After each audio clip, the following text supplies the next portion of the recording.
Welcome into the Roll Jays podcast following Creighton's 72-71 loss in Chicago to DePaul that ends the 23-game win streak against the Blue Demons for the Jays.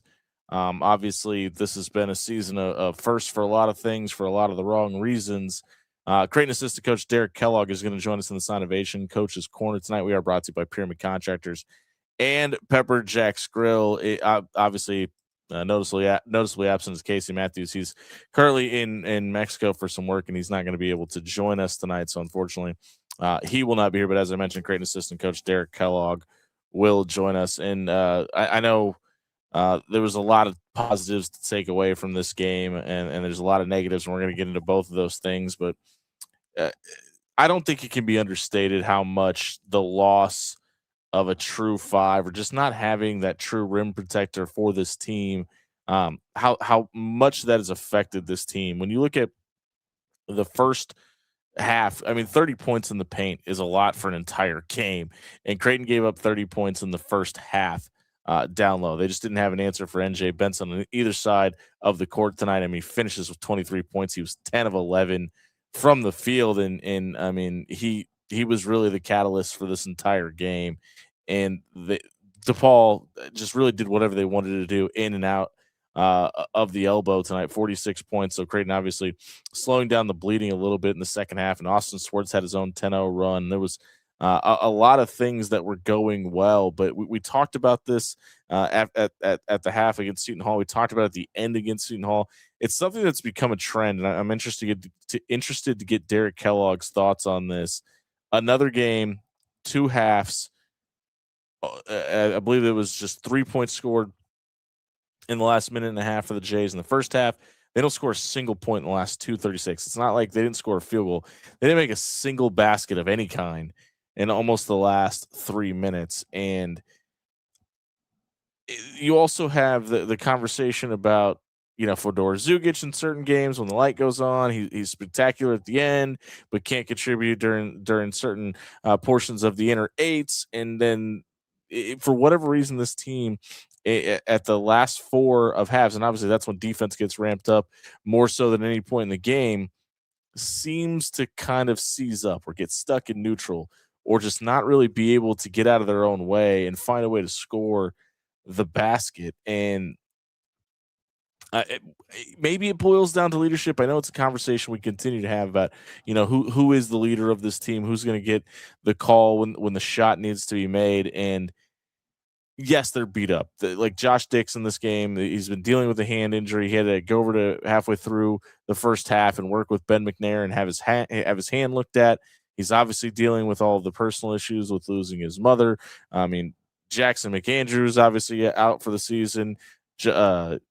JTT's out for the season as well. And there's so many things that have just piled up. Owen's been beat up, and it was good to see him out there for another 13 minutes tonight. Obviously, we would love to see more out of him offensively and defensively, but there doesn't seem to be consistency from this team from a start to finish standpoint. I don't mean a consistency in like who's getting the ball and who's not. I mean, just they have such cold runs, and basketball's a game of runs, right? Obviously, you have your nights where you're going to be hitting at a high clip. You have your nights where you can't take the lid off the basket. But for whatever reason, in almost the same exact time frame, game in and game out, this team just can't find a way to score the basketball when they need to, and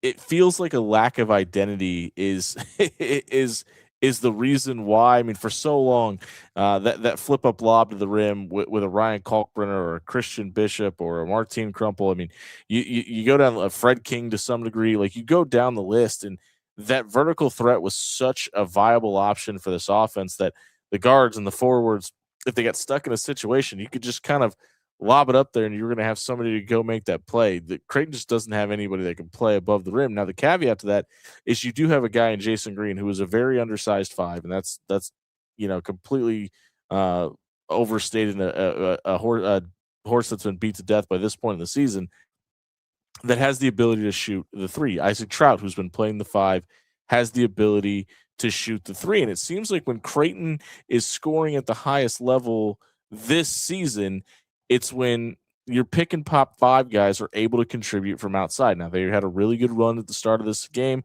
As I mentioned in the halftime show, and I apologize, there were some audio issues there. As you've seen me messing around with my equipment, I apologize about that. But as I mentioned at halftime, he had the first 8 points of this game. He only finished with 13. And listen, the other team's trying to win too, right? The other coaches are making adjustments, and we know that when something's working, it's got to continue to work because of how well you're doing it, the way you're executing it, and being able to help the guys around you be able to produce consistently. But for Jason Green to score the first 8 points of this game and be held to 13 points, uh, and I mentioned NJ Benson did a great job both offensively and defensively on Jason specifically. But you've got to find a way to get consistency scoring. Like there isn't. I'm going to do some research after this podcast on our Sunday show. I'm going to have something on it where I talk about guys who lead Creighton in the first half in scoring, and then almost don't even contribute in the second half. I'm going to be really.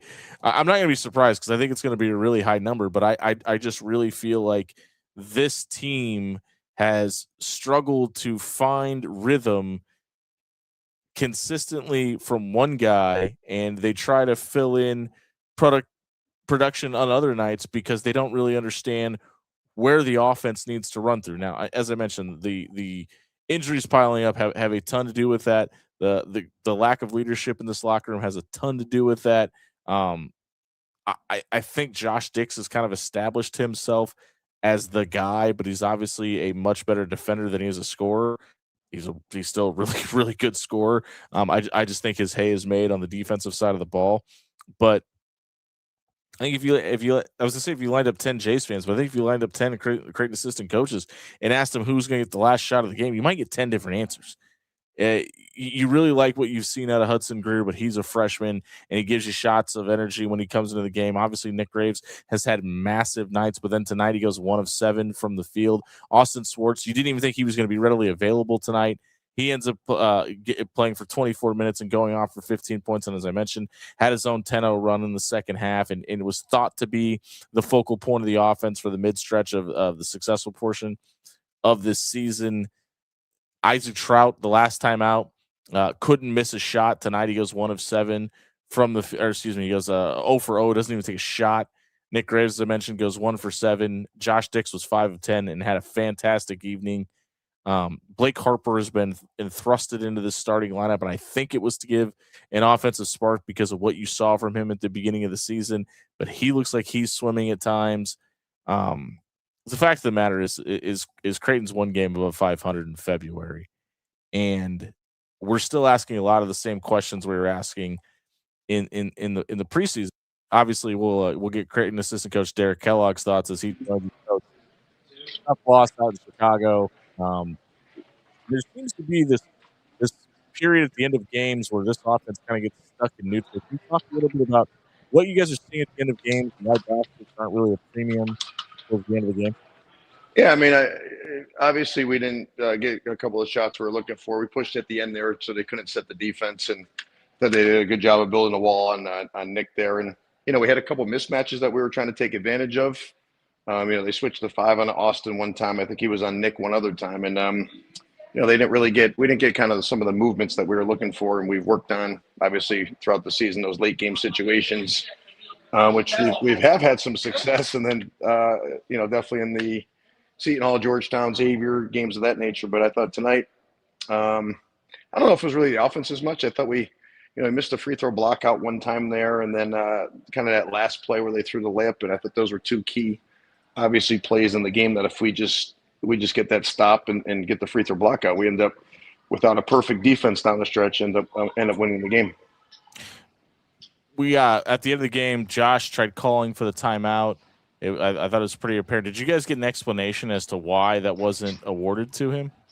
Not really. I'm not sure if Coach actually talked to anybody about that, or what exactly transpired. I mean, I thought there was just a lot going on for the refs. I believe there was just a lot of noise, and the fans were going kind of crazy. We were trying to obviously push and see if we could explore something, and if there wasn't anything there, we were looking to get a timeout, which obviously did not happen.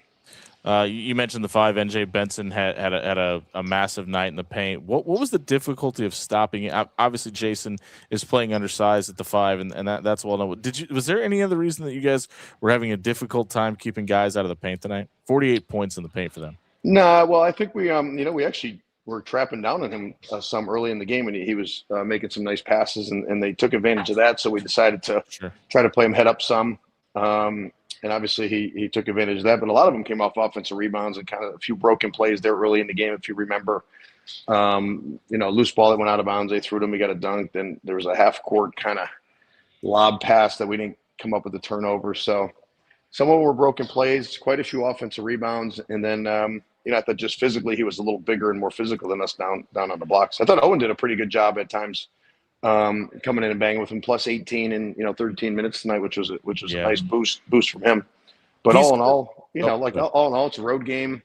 They're obviously a much better team. We gave ourselves a really good opportunity to win, and I think those are games that you just have to close out and get the W. I mean, that's what it really comes down to, is figure out a few different ways to win.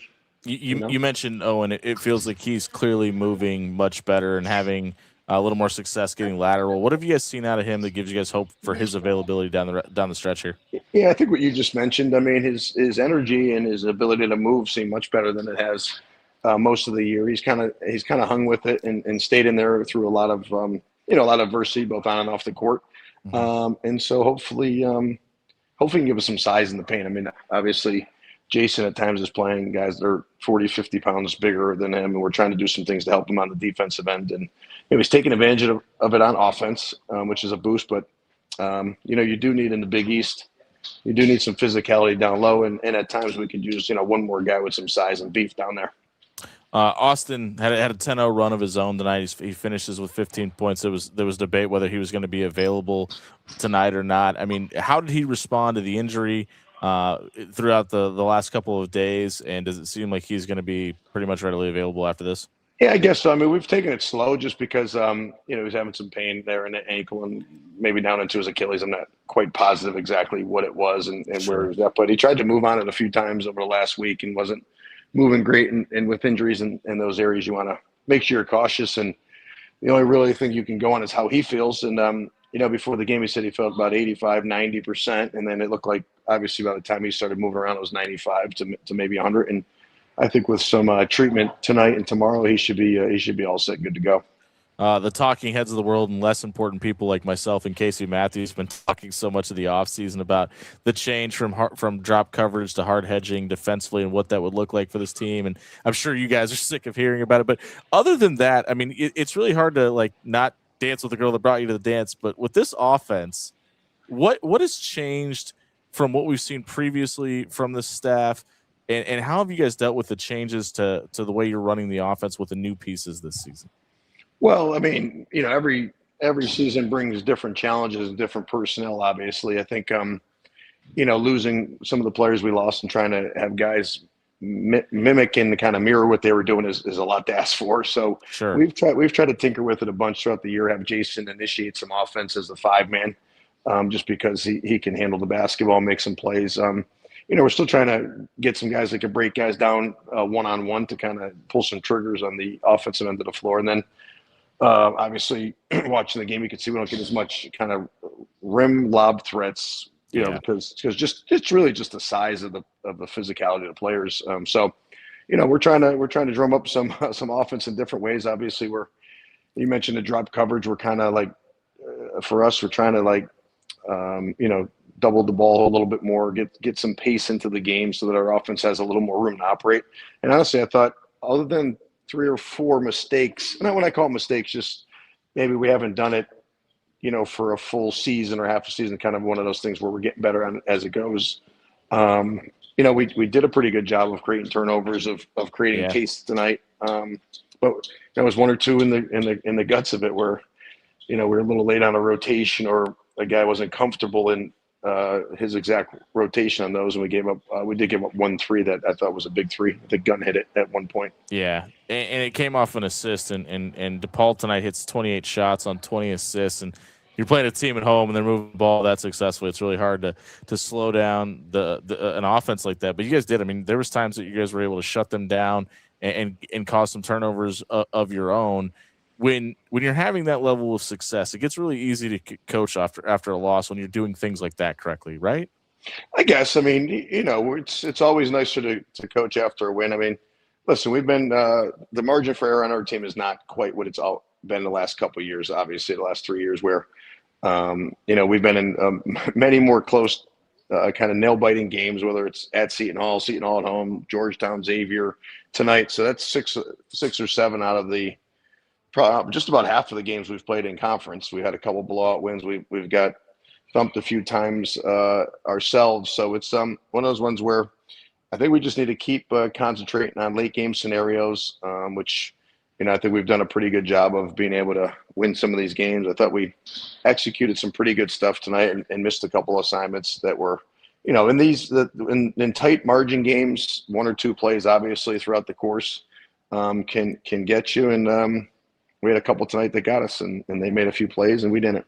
You obviously got to flip the page and come back home to take on a Villanova team that you've already been able to beat at their place. You had a tight win over Seton Hall, tight loss at DePaul. What's the message to the team in practice over the next couple of days? I mean, I think we just have to stay with it. I mean, Villanova's been in a lot of tight games themselves. They've done a pretty good job of pulling enough of them out to where their record, in college basketball, honestly, the years where you win a certain amount of games, you just have to have enough wins in those 5 to 3 point games that you kind of, in the years that you have special years, you win all of them, which is something that we, try to do. We obviously have not won all of them, but we've won our fair share. And then we just got to keep the guys positive, let them know, listen, we got a big home game on Saturday, then we got a few tough ones on the road, obviously. So it's one game at a time, and let's regroup, figure out what went right, what went wrong, both tonight and also Villanova the last time we played them, and see if we can duplicate some of the success we had against them the last time.